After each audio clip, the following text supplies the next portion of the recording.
अस्सलाम वालेकुम नाजरीन, आप देख रहे हैं स्टेट क्राफ्ट और मैं हूं सैयद मुजम्मिल शाह। हुकूमत और अपोजिशन के दरमियान सियासी डेडलॉक की जो सूरत हाल है वो अब भी बरकरार है और उसकी वजह यह है कि तहरीक इंसाफ ये फील करती है कि उनको कॉर्नर किया जा रहा है। पहले हमने ये सुना कि PTI की लीडरशिप के ख़िलाफ़ आर्टिकल 6 के तहत मुकदमात बनाए जाएंगे और इसके बाद ये भी सुना कि उनकी जमात को ही बैन कर दिया जाएगा। जबकि कल की डेवलपमेंट की अगर बात करें तो मरकज़ी सेक्रेटेरिएट जो तहरीक इंसाफ का है इस्लामाबाद में, उसको सील किया गया, रऊफ़ हसन साहब को गिरफ़्तार किया गया। और इन तमाम इक़दामात के ख़िलाफ़ आज की डेवलपमेंट ये है कि तहरीक इंसाफ के जो मेंबर्स हैं पार्लियामान के, उन्होंने पार्लियामेंट हाउस के बाहर एहतजाजी कैंप लगाया, भूख हड़ताल का भी ऐलान कर दिया है। लेकिन इसके साथ साथ जो एक ख़बर जिस पर तहरीक इंसाफ को ख़ासी तनकीद का निशाना बनाया गया हुकूमत की तरफ से भी, वो ये थी कि बानी चेयरमैन तहरीक इंसाफ की तरफ से एलिजिडली कल ये कहा गया कि 9 मई के रोज़ GHQ के बाहर एहतजाज की कॉल उन्होंने दी थी, लेकिन पुरअमन एहतजाज करने की बात हुई थी। अब इसको मरीम नवाज़ साहिबा ने भी रिस्पॉन्ड किया, उन्होंने भी कहा कि एतराफ़ जुर्म इन्होंने कर लिया है कि हमने ही ये सारा वायलेंस इंस्टिगेट किया था। इस पर हुकूमत कितना प्रेशर एक्सर्ट कर पाएगी तहरीक इंसाफ पर, ये तो एक सवाल है ही। लेकिन दूसरा मसला जिस पे हुकूमत रिसीविंग एंड पे दिखाई दे रही है वो स्पेशल सीट्स यानी कि मखसूस नशिस्तों का जो फैसला सुप्रीम कोर्ट से आया उसके हवाले से है। और हुकूमत को जो सपोर्ट चाहिए थी पीपल्स पार्टी की वो भी मिलती हुई इस तरह दिखाई दे रही है कि पहले नून लीग पटिशनर बनती है, नज़रसानी की अपील दायर करती है, पीपल्स पार्टी ने भी इस अपील का हिस्सा बनकर ये सब्सटेंशिएट किया है कि वो भी इस फैसले को चैलेंज कर रहे हैं। तो देखना ये है कि सारे सियासी डेडलॉक में कौन सी जमात और कौन सा ग्रुप पहले एक कदम पीछे हटता है, क्योंकि इसके बगैर मामलात आगे बढ़ते हुए दिखाई दे नहीं रहे।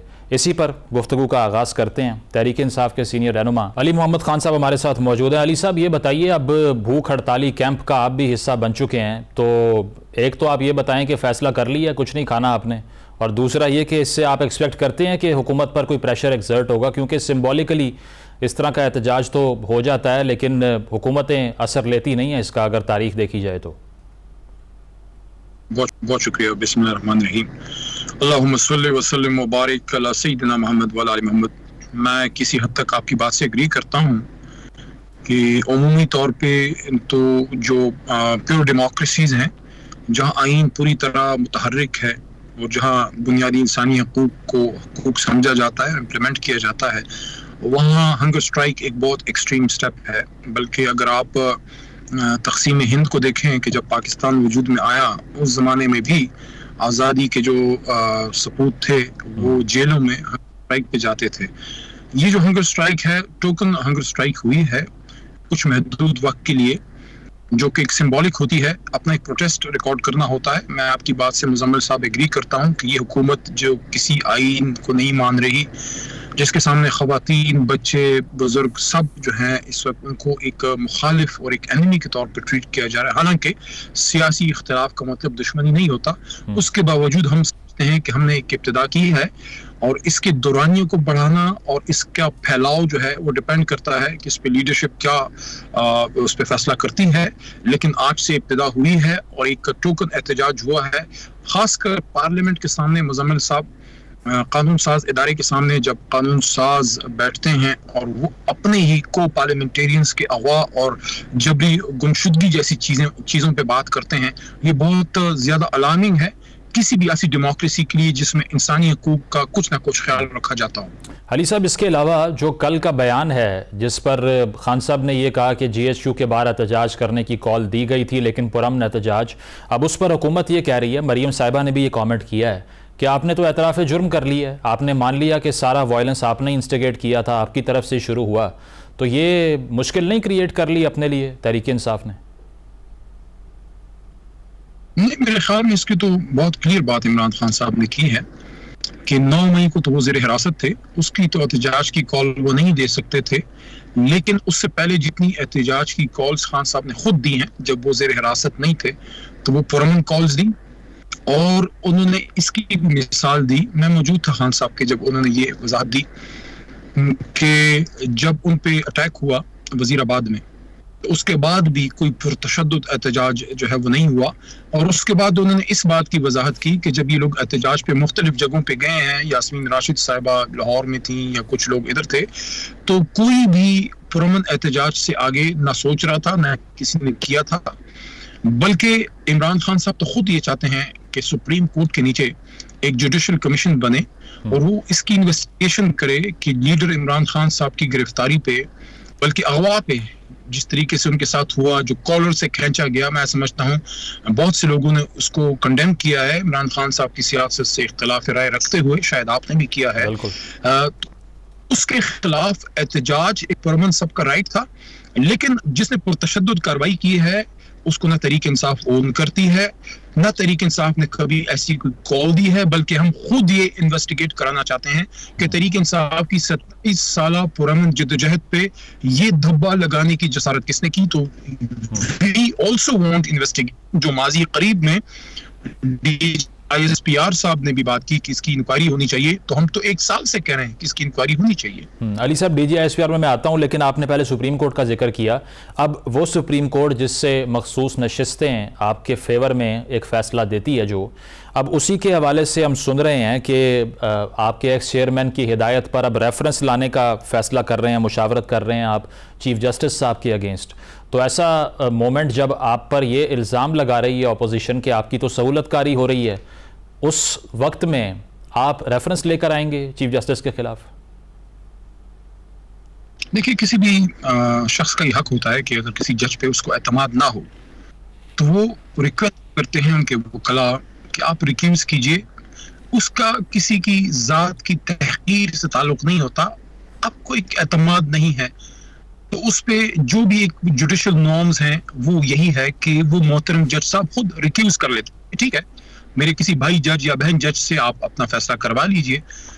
इस पे मुतअद्दिद बार और मोर देन वन ओकेजन्स हमारी वकला ने मोहतरम चीफ जस्टिस साहब की अदालत में रिक्वेस्ट की है कि आप रिक्यूज कीजिए, हम चाहते हैं कोई और जजेस को सुने। जब उन्होंने इस इस्तदा को नहीं माना तो खान साहब और हमारी टीम के पास और कोई अब रास्ता नहीं रहा, इसलिए वो इस तरफ जा रही हैं।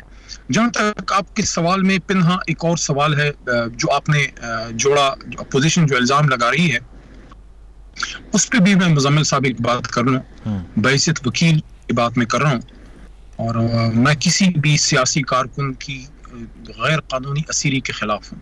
मेरा रिकॉर्ड इस बात पे दलालत करता है कि मैंने कभी किसी गैर आईनी काम की सपोर्ट नहीं की, चाहे वो हमारी हुकूमत में हुआ हो या उससे पहले हुआ हो या अभी बाद में। कल खान साहब से ये बात हुई कि क्या आप माफी मांगेंगे 9 मई पे। खान साहब ने कहा कि मैंने कोई गलत काम नहीं किया, तो मुझसे क्यों ना आप माफी मांगे जो हमारे साथ हुआ है। वहां पे मैंने एक बात चेयरमैन इमरान खान साहब को की, मीडिया वहां खड़ा था, और मैंने ये बात की कि खान साहब के जो बड़े केसेस बने, साइफर का था उसमें बाइज्जत बरी हो गए, तोशा खाने का पहला था उसमें बाइज्जत बरी हो गए, सजा खत्म हो गई। इद्दत का केस जो कि मैं समझता हूँ बड़ा ही कोई महरब अखलाक और अखलाक से गिरा हुआ बिलो द बेल्ट केस था। तारीख में शायद ऐसे केस नहीं मिलते। कभी भी मुखालिफ के साथ मुखालिफत में भी एक लेवल होना चाहिए, डेकोरम होना चाहिए। वो कहते हैं ना कि अल्लाह किसी को अखलाक से गिरा हुआ दुश्मन भी ना दे। हम तो किसी को दुश्मन नहीं समझते, लेकिन उस केस में भी खान साहब को अल्लाह ने इज्जत दी, रिजर्व सीट्स में भी अल्लाह ने इज्जत दी। तो मैंने इन 4 केसेस का हवाला दे के मुजम्मिल साहब ये बात की कि इस वक्त इमरान अब जो 350 दिनों से जेल में हैं, तो जिन केसेस में आपने उनको रखा था गैर कानूनी, वो तो सारे खत्म हो गए। अब उनको अंदर रखने के लिए तोशाखाना 2 किया। तो इन 350 दिनों का जो है हिसाब कौन देगा? एक कौम के लीडर को आपको नहीं है, ठीक है, हमें भी बहुत सी चीजें पसंद नहीं होती, लेकिन जिंदगी किसका नाम है? जिंदगी मुखालिफ को खत्म करने का नाम नहीं है, बल्कि जिंदगी मुखालिफ की बात सुन के अपनी बात करने का नाम है, और फैसला फिर कौन करेगा? 25 करोड़ अवाम, जिसको जमहूर कहते हैं। अली साहब, ये बिल्कुल जो आपने केसेस के रेफरेंस दिए, अब उसमें तो रिलीफ आपको मिला, लेकिन फिर आपके सेक्रेटेरिएट को सील कर दिया जाता है, तो हुकूमत के पास तो और ऑप्शंस भी हैं। अगर वहाँ से आप रिलीफ लेंगे तो नया ट्रैप सेट हो जाएगा आपके लिए। तो आपको लगता है कि ये जो केसेस ख़त्म हो रहे हैं, इससे ओवरऑल जो प्लाइट है PTI की इस वक्त, उसमें कुछ तब्दीली आ सकेगी? देखिए, वो एक अलामा का शेर है और आप भी साहिब ज़ौक़ हैं। हमारी जो है वो हमारी जमात एक तहरीक है, प्योरली पॉलिटिकल जमात, उस तरह से नहीं है कि जिसने सिर्फ हुकूमत करनी है या जो सिर्फ हल्की की सियासत करती है। ये अच्छी तरह याद है 2014 का धरना था और हमारा कंटेनर लगा हुआ था। मैंने खान साहब से एक बात की, ये बात आज तक मैंने कभी मीडिया पे नहीं की। मैं कहा, खान साहब, आपके यंग लीडर्स आए हैं, मुराद का मैंने नाम लिया, शरियार खान उस वक्त यंग आए थे, हमारे कुछ एक खातून मेंबर थी जो अब पार्टी छोड़ के चली गई, कुछ और यंग लोग थे। मैंने कहा खान साहब इनका फ्यूचर है, वो इधर आए हैं और धरने पे इस तरह की सिचुएशन है। खान साहब ने कहा देखो ये अपने जहन में क्लियर कर लें आप साहब, इधर आके कोई करियर बनाने नहीं आया, ये करियर नहीं है, ये एक मिशन है। तो वो एक शेर है ना अलामा का कि पलटना झपटना, झपट कर पलटना, लहू गर्म रखने का, परिंदों की दुनिया का दरवेश हूं मैं कि शाही बनाता नहीं आशियाना। अली मोहम्मद एक प्रोफेशन एज एन इंजीनियर और एज अ प्रोफेशनल लॉयर छोड़ के इसलिए नहीं आया कि उसने सियासत में कोई करियर बनाना है। हमारा मिशन ये है सब्ज़ हिलाली परचम, और उसके लिए हमें तकलीफ सहनी है और हमने अपने बाईचार आए हैं। तो कल जो हुआ है मुझे इस पे दुख इसलिए है कि हम तो पॉलिटिकल लोग हैं, 7 दफा मेरी भी गिरफ्तारी हुई है, लेकिन कल जो वहाँ कुछ खवातीन आई थी, political workers, purely political workers, जिनका भी गलत काम से खुदा न खास्ता कोई ताल्लुक हो ही नहीं सकता, वो दूर अफ्ताद इलाके से आके रिजर्व सीट्स के लिए अप्लाई कर रही हैं या कोई लॉबी करता है। खवातीन वकला वहाँ मौजूद थी और माइनॉरिटीज के हमारे एप्लीकेंट्स जो रिजर्व सीट्स के लिए तशरीफ लाए हुए थे पाकिस्तान से, सिंध से बिलखुसूस, और साथ में जो बहुत ही काबिल अफसोस कि हमारे मरकजी दफ्तर के मुलाजमीन जो 35,000, 40 या अंडर 50,000 तक के बेचारों की सैलरी है, छोटे मुलाजमीन, उनको भी उठा लिया गया। उन्होंने कौन सी दहशतगर्दी की थी? मुजम्मिल साहब देखिए, मैं इस का मुतकाजी हूँ, मैंने आज पार्लियामान के सामने या भी मीडिया के सामने नुक्ता रखा, आपके एक बड़े फोरम पे भी अर्ज कर रहा हूँ कि खुदारा जब भी बड़ी सियासी जमातें, चाहे तहरीक हो, चाहे वो पीपल्स पार्टी हो, मुस्लिम लीग हो या उलमा की जमातें हों, जब भी आप registered main frame political parties जो आईन पर यकीन रखती हैं उनके दफातर बंद करते हैं, उन पे दहशतगर्दी के फितवे लगाते हैं, उनको जो है वो उठा लेते हैं, आप रास्ता खोलते हैं नॉन स्टेट एक्टर्स का, आप दहशतों के लिए रास्ता आसान करते हैं। मैं सिर्फ ये बात मैंने कल की थी, आज भी कर रहा हूँ, कल वसीम बादामी के प्रोग्राम में की, आज अपने भाई मुजम्मिल साहब के कि खुदारा सियासी जमातों के दफातर खोलें और दहशतगर्दों के अड्डों को बंद करें। उनको बंद करने में तहरीक इंसाफ आपके साथ शाना बशाना। अली साहब, इस पे जिस तरह से आपने कहा कि आप करियर बनाने के लिए पॉलिटिक्स नहीं करते, इसका मतलब है पावर पॉलिटिक्स भी फिर आप नहीं करते, आप ये कह रहे हैं। मौलाना साहब ने ये कहा कि आप पीटीआई ये फैसला कर चुकी है या वो चाहती है कि खैबर पख्तूनख्वा की असम्बली को डिसॉल्व कर दिया जाए, जो कि पीटीआई के लोगों ने डिनाई कर दिया। Is that an option under discussion right now, या फिर इसको बिल्कुल रूल आउट करेंगे आप? मैंने खुद भी इस पे परसों बात की कि तहरीक इंसाफ ना इस्तीफा देगी ना असेंबली से हम अपनी असेंबली डिसॉल्व करेंगे, हम क्यों छोड़ के जाएं? नहीं अली साहब, इस पे आप तो पहले भी क्लियर थे ना, जब पहले असेंबलीज डिसॉल्व हुई आप अकेले चले गए, उसके बाद खिताब करने के लिए भी वीओएनसी के बाद। आपके दोस्त मानेंगे आपकी बात, इस बात? जी मैं वही अर्ज कर रहा था कि हम क्यों जाएं, फॉर्म 47 क्यों ना जाए जिनके पास मैंडेट नहीं है। कल मैंने जरूरी जाना और मुझे मुनासिब लगा कि मैं चेयरमैन साहब से खुद इस पे पूछूं। खान साहब के साथ अडियाला में कल जो केस था उसमें मैं जाता हूं, तो वहां मैंने पूछा कि खान साहब क्या मैंडेट की वापसी अब हमारा बड़ा मुतालबा है? खान साहब ने कहा बिल्कुल, 2 बड़े मुतालबे हैं, असीरान की रिहाई और मैंडेट की वापसी, और अगर वो नहीं होती तो फिर एक ही हल है, फ्री एंड फेयर इलेक्शन। तो फ्री एंड फेयर इलेक्शन अगर कॉल होता है तो उसमें फिर हमने असेंबली नहीं डिसॉल्व करनी, उसके लिए तो फिर एक तरीका होगा, जाहिर है तमाम पॉलिटिकल फोर्सेस बैठेंगी और उसके लिए कोई रास्ता वो अपनाएंगी। मेरे ख्याल में मुजम्मिल साहब ये सारे सिस्टम के अंदर एक प्लेयर होते हुए बड़ा मुश्किल होता है कि when you par of the motions कि आप एक ऑब्जेक्टिव व्यू ले सकें, क्योंकि आपका सारा व्यू सब्जेक्टिव होता है, खुद उस मोशंस का हिस्सा होते हैं। लेकिन मैं जितना इस पे सोचता हूँ बहैसियत वकील, बहैसियत पॉलिटिकल वर्कर, मुझे लगता है कि 2 बुनियादी जो हमारे नुकात हैं उसमें से एक को हल करने का तो शायद इख्तियार या इस्तिताअत हुक्मरानों के पास है, और वो है सीरान की रिहाई और गलत केसेस जो रियासत ने बनाए हैं उनको वापस करें। लेकिन जहां तक मैंडेट की वापसी का ताल्लुक है, वो मेरा नहीं ख्याल शहबाज शरीफ साहब की हुकूमत में और जरदारी साहब, ज़ाहिर वो भी हुकूमत का ही हिस्सा है एक तरह से, इतनी अखलाकी स्ट्रेंथ होगी कि वो अपने आप से एक हाई पावर्ड पॉलिटिकल कमीशन बनाएं जिनको इख्तियार दें कि यस गो और आप इन्वेस्टिगेट करें, जहां फॉर्म 47 नजर आता है गलत उसको कैंसिल करके और जेन्युइन फॉर्म 47 लेके आए। मेरे ख्याल में फिर पॉलिटिकल फोर्सेस को इस पे एग्री करना होगा कि let's go to the ultimate arbiter under constitution, not traditional arbiter. माजी में मियां नवाज शरीफ साहब ने राहील साहब को ये रोल दिया था। मैं समझता हूँ पॉलिटिकल फोर्सेस को इस पे एग्री करना चाहिए कि सिपा सालार या आर्मी चीफ या एस्टैब्लिशमेंट को ये रोल ना दें, उनको पॉलिटिक्स से दूर रहने का मौका दें। उनकी चॉइस है, वो रहना चाहते, लेकिन आप आईन के अंदर सुप्रीम कोर्ट से ये फैसला करवाएं। 184(3) की पिटीशन हमारी मौजूद है फॉर द लास्ट 5 months, उसको अगर सुप्रीम कोर्ट या चीफ जस्टिस उठाते हैं और उस पर जुडिशियल इंक्वायरी कमीशन बनती है, उसका फैसला होगा जो मुकद्दम होगा और सबको फिर मानना पड़ेगा। प्रोग्राम में एक ब्रेक शामिल करते हैं, ब्रेक के बाद डिस्कशन को कंटिन्यू करेंगे। Stay with us. Welcome back नाजरीन। अली मोहम्मद खान साहब हमारे साथ मौजूद हैं, जो पहले सियासी केसेस बनते रहे हैं माजी में भी, और इस तरह उजलत में जो पॉलिटिकल विच हंटिंग के लिए केस बने, जब वो ख़त्म हुए तो NRO का जब उसको नाम दिया गया, इसी तरह जो ट्रूथ कमीशन बना साउथ अफ्रीका में, उसको PTI ने बहुत एडमायर भी किया कि ये होना चाहिए, ट्रूथ एंड रिकन्सिलिएशन कमीशन। लेकिन जब दीगर पार्टियों के खिलाफ सियासी केस ख़त्म हुए तो NRO पे सबसे बड़ी तनकीद तो तहरीक इंसाफ ने की। आज आप खुद वही मुतालिबा नहीं कर रहे? मुज़म्मिल साहब, नोबडी इज परफेक्ट, और हमारे नबी सल्लल्लाहु अलैहि वसल्लम का जो दीन है, हमने तो सिर्फ रिचुअल बना दिया। वेस्ट ने ईमान ना लाते हुए उनके उसूलों पे अमल करके दुनिया को फतह किया। और वो क्या है कि नबी पाक सल्लल्लाहु अलैहि वसल्लम ने फरमाया कि आपका आने वाला कल अगर आज से बेहतर नहीं है तो आप खसारे में हैं, कमी बेशी अल्लाह माफ करे। हम क्यों नहीं अपनी गलतियों से सीखते? आज अगर मैं तहरीक इंसाफ के एक मेंबर के तौर पे, जो काबीना का भी मेंबर रहा, तहरीक का हिस्सा है काफी अरसे से, चेयरमैन साहब के साथ, मैं ये तो क्लेम नहीं करता कि बहुत नजदीक रहा हूं, लेकिन इतना जरूर है कि नजदीक काम किया है।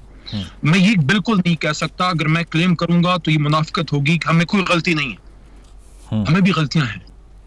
अब इस प्रेमिस से अगर हम आगे जाएं कि no what is important is not Tehreek Insaf या इमरान खान या अली या मियां नवाज शरीफ, नून लीग या Peoples Party. Important is Muzammil, the people of Pakistan, 25 crore people, 250 million odd people, जिनकी खिदमत के लिए हमने करना है। उसके लिए मेरे ख्याल में एक वे आउट है, और उसके लिए नियत की सफाई जरूरी है कि एक ट्रुथ एंड रिकंसिलिएशन कमीशन की तर्ज पे कोई चीज हम आगे बढ़ाएं। ठीक। मैं जब इमरान खान साहब से मिला हूं, मैंने कोशिश की है कि ऐसी बात मैं उनसे निकाल के लेके आऊं जिससे आगे का कोई रास्ता मिले।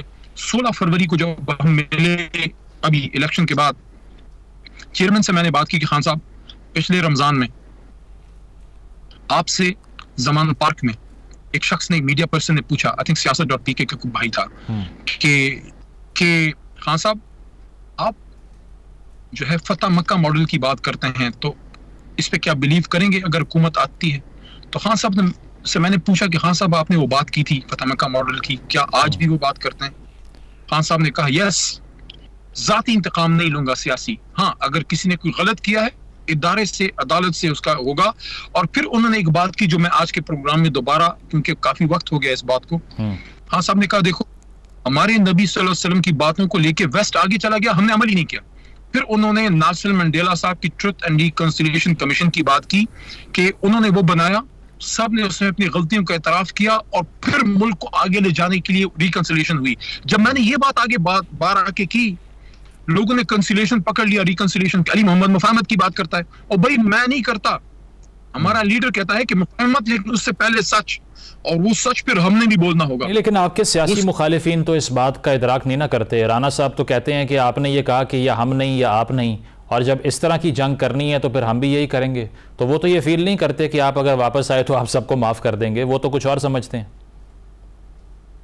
देखिए, मैं जो बात कर रहा हूं वो ये है कि वापस आके सियासी इंतकाम नहीं लेंगे।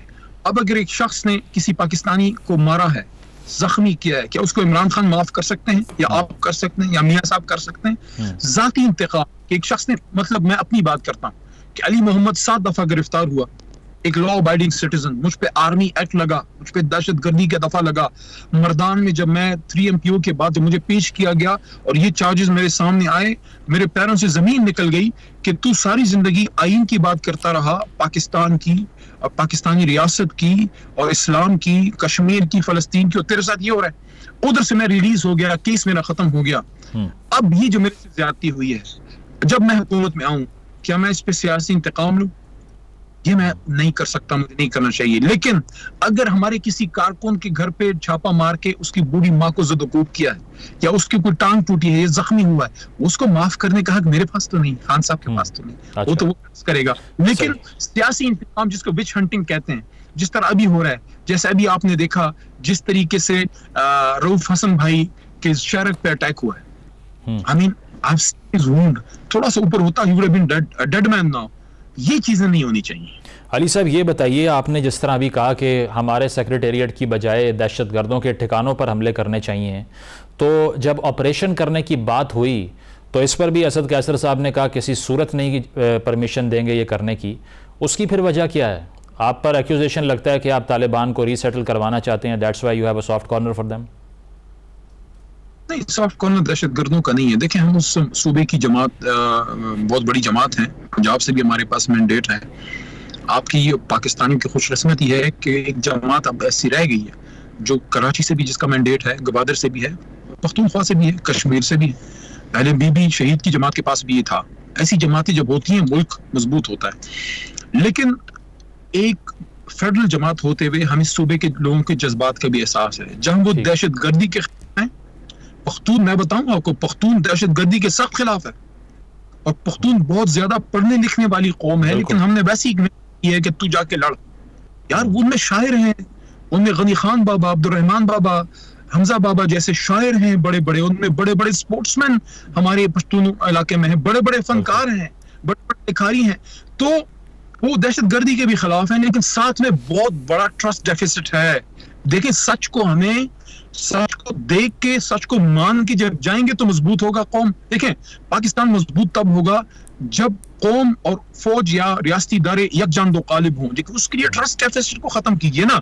आपका पख्तूनख्वा का जो अवाम है वो जितना दहशतगर्दी के खिलाफ है, उतना वो ऑपरेशन से डरता है कि ऑपरेशन आएगा, मेरा पर्दा टूटेगा, घर तबाह होगा, मेरे बच्चे मरेंगे, मैं नकले मकानी करूंगा। They are not ready for that. तो उसके लिए फिर उनको एतमाद में लेना होगा।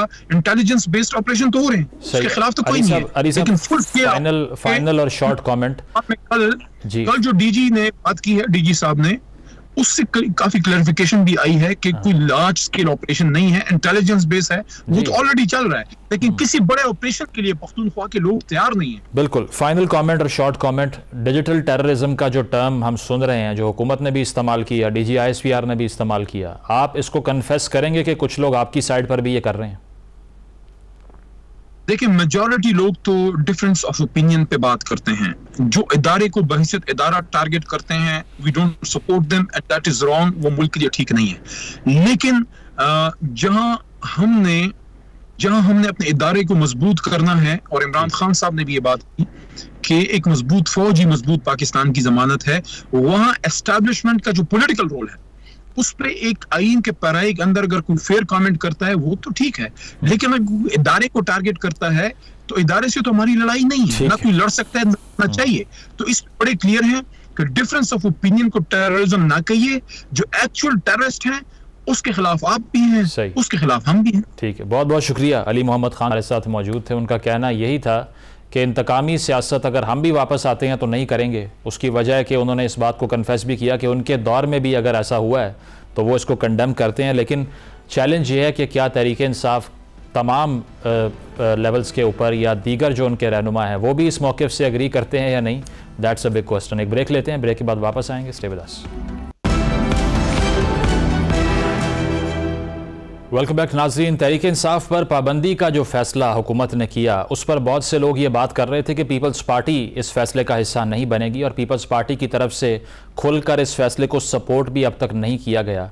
तो आया पीपल्स पार्टी सिर्फ इस फैसले से अपने आप को डिस्टेंस करेगी या फिर हुकूमत को कन्विंस भी करेगी कि वो इस तरफ ना जाएं? क्योंकि पीपल्स पार्टी वो जमात है जो माजी में सियासी तौर पर विक्टिमाइज होती आई, उनके बहुत से वज़राए आज़म को डिसक्वालीफाई किया गया और अदालतों में उनके ख़िलाफ़ फ़ैसले आए। तो क्या उससे लेसन लर्न करते हुए इस बार पीपल्स पार्टी हुकूमत को एक बड़ी जमात को बैन करने से रोकने पर कन्विंस कर पाएगी या नहीं?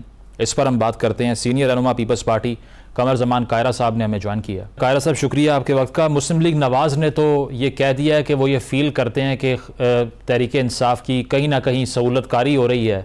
अब आपने भी मखसूस नशिस्तों के ऊपर जो फ़ैसला है सुप्रीम कोर्ट का, उसको चैलेंज कर दिया है। पीपल्स पार्टी भी यही समझती है?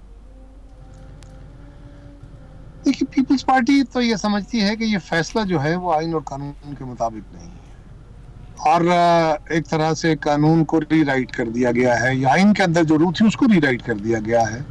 और ये सुप्रीम कोर्ट को देखने की जरूरत है कि जो पहले से तयशुदा तरीक़ाकार के मुताबिक एक जमात जो अपने कानून के मुताबिक, मुल्क के कानून के मुताबिक अपना निशान लेने में कामयाब नहीं होती और वो उसके मेंबर उस जमात के सिंबल पे इलेक्शन नहीं लड़ते और वो इंडिपेंडेंट होते हैं, उसकी कोई पार्लिमानी जमात तश्कील नहीं पाती, वो खुद मेंबरान जो आज़ाद थे वो भी किसी दूसरी जमात को ज्वाइन करते हैं जो पार्लिमानी जमात नहीं है, और स्पेशल सीटें सिर्फ पार्लिमानी जमात को ही दी जा सकती हैं। इसके लिए सियासी जमात को ये सीटें नहीं मिल सकती। तो उसके लिए पहले पार्लिमानी जमात होना जरूरी है। जो आपकी लीगल लॉजिक है वो तो बिल्कुल ठीक है, लेकिन लोग ये तवक्को करते हैं कि हुकूमत इस बात का इदराक करे कि एक जमात जो कॉर्नर हो गई या ज़ेरे अताब आ गई या उसके लीडरान जेल में हैं, अगर उनको ये सीट्स नहीं मिल सकी, लीगल रीज़न भी ठीक हैं, तो उसके बावजूद थोड़ी ग्रेस देनी नहीं चाहिए उनको इस सारे मामले में? पहली बात तो यह है कि मामला कानूनी है, ये ग्रेस का ही मामला है नहीं। और इसमें अगर आप ये देखें ना, कोई जमातें खुद किस तरह पीटीआई को ये सीटें दी जा सकती है? पीटीआई तो पार्लिमानी जमात ही नहीं है, और जिस जमात में वो लोग गए हैं वो जमात खुद सीटें लेने की अहल नहीं है आइन और कानून के मुताबिक। और आखिरी गुजारिश ये है कि ये प्रिजम्पशन करना कि जो इलेक्शन कमीशन था, इलेक्शन कमीशन ने उस वक्त सुप्रीम कोर्ट के फैसले की सही मायनों में तौज़ीह नहीं की और उसका नुकसान ये हुआ है कि अब उस नुकसान की वजह से पीटीआई को सीटें नहीं मिली। अच्छा, हाँ, और अगर ऐसा है, फर्ज करें सुप्रीम कोर्ट आज ये समझ रही है, तो सुप्रीम कोर्ट को उस वक्त कौन सी रुकावट थी कि जब इलेक्शन कमीशन ने पीटीआई का जो सिंबल का निशान का फैसला था वकाल सुप्रीम कोर्ट के उसको मिस इंटरप्रेट किया या उसकी गलत तौजीह कर ली, तो उस वक्त फौरी तौर पर उस पर सुओ मोटो हो जाता। वो आए भी थे आपके पास, सुप्रीम कोर्ट में भी हाजिर हुए, सुओ मोटो हो सकता है। तो इससे बड़ा कौमी मसला और क्या था कि मुल्क में इलेक्शन होने जा रहा है, एक जमात से बकौल सुप्रीम कोर्ट के या उन जजेस के ये कहा जाता है कि एक जमात से वो सिंबल छीना गया, उससे उसका कार्ड छीना गया, और फिर ये भी एक फैसला दे दिया गया कि अच्छा जी वो किसी जमात का सिंबल होना जरूरी नहीं है। यानी किसी जमात को लोगों ने वोट देने हैं, अलग अलग सिंबल के तहत लोग जीत के आ जाते हैं, जमात का मैनिफेस्टो नहीं चाहते, जमात के मैनिफेस्टो को वोट नहीं पड़ेगा, बल्कि जिस भी निशान से कोई आ जाता है वो आगे कहता है मैं फलां जमात से हूँ, वो उसी जमात से होगा। ये भी बड़ी अजीब बात है। लेकिन एक बात बड़ी शाह जी सिंपल सवाल है कि सुप्रीम कोर्ट को चाहिए था कि अगर वो समझ रहे थे कि हमारे फैसले की मिस इंटरप्रिटेशन हुई है या हो रही है, तो फिर सुप्रीम कोर्ट को फौरी तौर पे इंटरवीन करना चाहिए था उस वक्त जब इलेक्शन कमीशन इलेक्शन कराने जा रहा था। इलेक्शन से पहले ये मामला हल कर लेना चाहिए था। अच्छा। इतने अरसे के बाद वो भी स्पेशल सीटों के केस पे आके सुप्रीम कोर्ट अगर ये कहे और उस पर अपहोल्ड कर दे कि जी ये मसरबा माजी होगा और माजी में हमसे ये हमारे फैसले को मिस इंटरप्रेट किया गया, तो ये बात अचंभे की है, ये बात लॉजिकली अपील नहीं करती। कायर साहब, पीपल्स पार्टी माजी में बहुत मरतबा ज़ेरे अताब रही, आपके वज़राए आज़म को नाअहलियों का सामना करना पड़ा, पार्टी को तोड़ा गया। अब आकर अगर हुकूमत ये फैसला कर रही है कि तहरीक इंसाफ को बैन करना है, आप साथ देंगे? अगर हुकूमत इस फैसले पे डटी रहती है और ये फैसला करना चाहती है, क्योंकि अभी तक तो ये सिर्फ प्रेस कॉन्फ्रेंस में आया है और उनके बाकी मेंबरों ने सवाल के जवाब में कुछ बातें की हैं, तो उनकी जो नेचुरली अपने अलाइज को एतमाद में लेंगे। जब हमसे इस पे मशावरत की जाएगी वो काबीना के फैसले से पहले या बाद में, तो जब भी मशावरत होगी तो इंशाल्लाह हमारी पार्टी अपनी सेंट्रल एग्जीक्यूटिव में रख के इस मामले को देख लेगी। आपका पर्सनल व्यू इस पे क्या कहता है? ये फायदा होगा इससे कि हुकूमत अगर एक बड़ी जमात को बैन कर दे? देखिए, पहली बात तो ये है, मुझे जाती राय इस तरह नहीं देनी चाहिए क्योंकि मैंने कल उस फोरम में भी अपनी राय देनी है। अच्छा। लेकिन एक बात, किसी जमात का बड़ा जमात होना या पॉपुलर जमात होने की बुनियाद पे उसके गुनाह नहीं धुल जाते। अगर किसी का गुनाह ऐसा है, अगर है कि उसके ऊपर इतनी बड़ी सजा वारिद हो जाती है, तो वो कितना पॉपुलर हो, कितना बड़ा आदमी, यानी पाकिस्तान का सबसे बड़ा, सबसे बाएतबार, सबसे बड़ा मशहूर आदमी, कोई बड़ा वली अल्लाह अगर किसी इंसान का कत्ल कर देता है तो ये तो नहीं हो सकता ना कि आप उसकी कद-बुत पे, उसकी मशहूरी पे, उसकी पॉपुलैरिटी पे, उसकी फॉलोअरशिप पे आप उसके गुनाह को धो देंगे। ये तो नहीं होता। अगर ऐसा है तो ये मियर सजेशन, ये मियर क्वेश्चन कि एक पॉपुलर जमात है उसके गुनाह नहीं धुलते। हाँ, अगर उसके गुनाह हैं और वो प्रॉपर हैं तो क्या उसके खिलाफ ये एक्शन होना चाहिए? ये मेरी राय है कि मैं समझता हूँ सियासी तौर पे, सियासी चीजों को सियासी तौर पे हैंडल करने की जरूरत है। इस तरह के एडमिनिस्ट्रेटिव मेयर से या कानूनी मेयर से शायद मामले सुलझेंगे नहीं और उलझेंगे, लेकिन ये बात दूसरी तरफ भी समझने की जरूरत है कि वो भी अपने रवैयों में नरमी ला के वो भी कोई जमहूरी रवैया अपनाए, वो भी गाली गलौज के कल्चर से बाहर निकलने की कोशिश करें। वो तो भूख हड़ताल कर रहे हैं पार्लियामेंट के बाहर, वो सेक्रेटेरिएट सील हो गया, गिरफ्तारियां हो रही हैं। हक है, वो उनका हक है। वो बिल्कुल अगर समझते हैं कि हमारे साथ ज्यादती हुई है, वो एहतजाज के सारे रास्ते इख्तियार कर सकते हैं जो पुरअमन है, जो आइन और कानून के अंदर है। भूख हड़ताल करना भी उनका हक है। अच्छा, फिच की एक रिपोर्ट अभी सामने आई है जो कहती है कि 18 महीने ये गवर्नमेंट सरवाइव करेगी सिर्फ। अच्छा, ये रिपोर्ट मैं जी अभी तक डिटेल में नहीं देख सका, लेकिन मेरा पहले दिन से ये ख्याल है कि ये रिपोर्ट अगर आई भी है तो इस रिपोर्ट में एक तो इनकी जो बेसिस होते हैं ना जी, वो ग्राउंड रियलिटीज नहीं होते। आप मुझसे बहुत बेहतर जानते हैं, आप साफी हैं, बिल्कुल, कि इस तरह के जो फोरम या इदारे होते हैं ना, ये एनालिसिस भी नहीं करते। ये तो हमारे मीडिया रिपोर्ट्स को ही अपना बेस बनाते हैं ना। और अंग्रेजी जो हमारे ये फॉरनर हैं या बाहर के मुल्कों की जो इस तरह के फोरम्स है, ये तो अंग्रेजी मीडिया को लेते हैं और हमारे मुल्क में अंग्रेजी मीडिया, प्रिंट मीडिया ज्यादा है, तो उसके जो असरात है वो ज्यादा है। लेकिन मैंने उसकी रिपोर्ट तफसील से नहीं पढ़ी।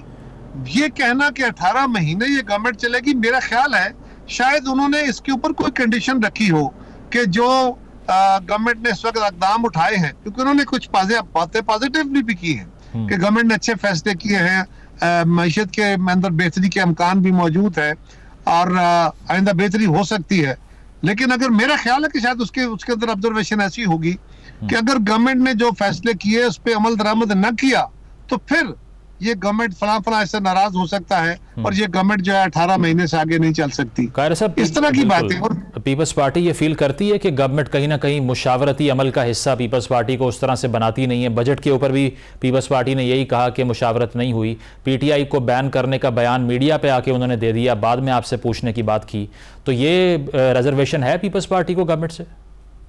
जी बिल्कुल ऐसा है, और इसीलिए हमने बड़े पहले तरीके से समझाने की कोशिश की, अपने जज्बात उन तक कन्वे किए और फिर एक तरह का छोटा सा प्यार भरा एहतजाज भी किया।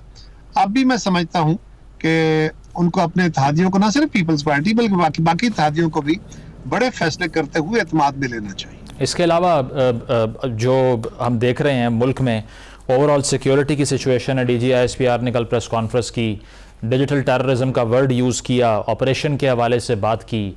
पीपल्स पार्टी की क्या पोजीशन है इसके ऊपर कि इसको इरेडिकेट अब कैसे करना है, नॉर्दर्न बॉर्डर पे जो हो रहा है या सोशल मीडिया पे जो हो रहा है? देखिए, पहला तो जो टेररिज्म के खिलाफ एक ऑपरेशन है, वो ऑपरेशन जो स्वात ऑपरेशन था या दीगर ऑपरेशन थे उस तरह का तो नहीं है कि वहाँ एक फुल फ्लेज वार लाइक सिचुएशन होगी और लोग वहाँ से इवैक्यूएट करेंगे, वो किसी मखसूस इलाके में होगा। बल्कि मेरी तो अंडरस्टैंडिंग ये है कि ये ऑपरेशन जारी है और ये ऑपरेशन इंफॉर्मेशन बेस्ड है, इंटेलिजेंस बेस्ड ऑपरेशन है और ये सेलेक्टिव जगहों पे इंफॉर्मेशन की बुनियाद पे रेड किए जाते हैं। ये ऑपरेशन होने चाहिए, बिल्कुल सॉलिडली होने चाहिए, इसमें गलती नहीं होनी चाहिए, बल्कि पूरी इतलात के बाद, ताकि इसका कोई गलत इस्तेमाल ना हो जाए।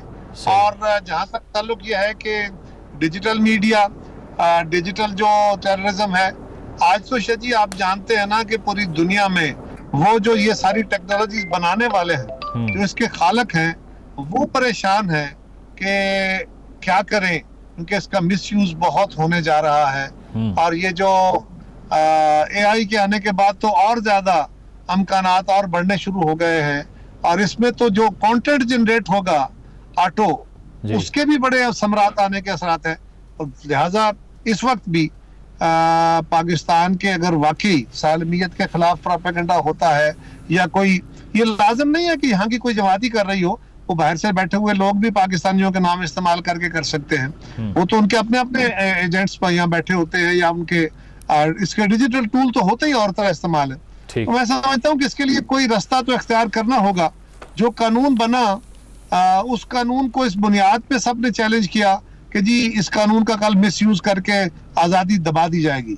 हमारे मुल्क में कानून बना के फिर उसका मिसयूज करने की एक तारीख मौजूद है, ये बात दुरुस्त है, लेकिन अब माजी के डर से अब मुस्तकबिल में भी कोई ऐसा फैसला ना कर पाए, ये तो बड़ी हैरानगी की बात होगी। क्योंकि आज तो सारी दुनिया डिजिटल मीडिया या इस आने वाले दौर की जो मौजूदा टेक्नोलॉजीज हैं इसके डर से खुसूसी कवानीन बनाने की बातें कर रहे हैं, बल्कि वो तो आलमी कवानीन बनाने की बातें कर रहे हैं, सिर्फ मुल्क के अंदर नहीं है। ठीक, बहुत बहुत शुक्रिया। कमर ज़मान कायरा साहब हमारे साथ मौजूद थे। उनका कहना यही था कि बेशक हुकूमत मुशावरत उस तरह से नहीं कर रही जो करनी चाहिए, जिस पर उन्होंने एहतजाज भी किया, लेकिन अगर तहरीक इंसाफ के हवाले से पाबंदी लगाने पर उनसे मुशावरत की जाती है तो अपनी इनपुट वो ज़रूर देंगे। एक ब्रेक शामिल करते हैं, ब्रेक के बाद वापस आएंगे। Stay with us.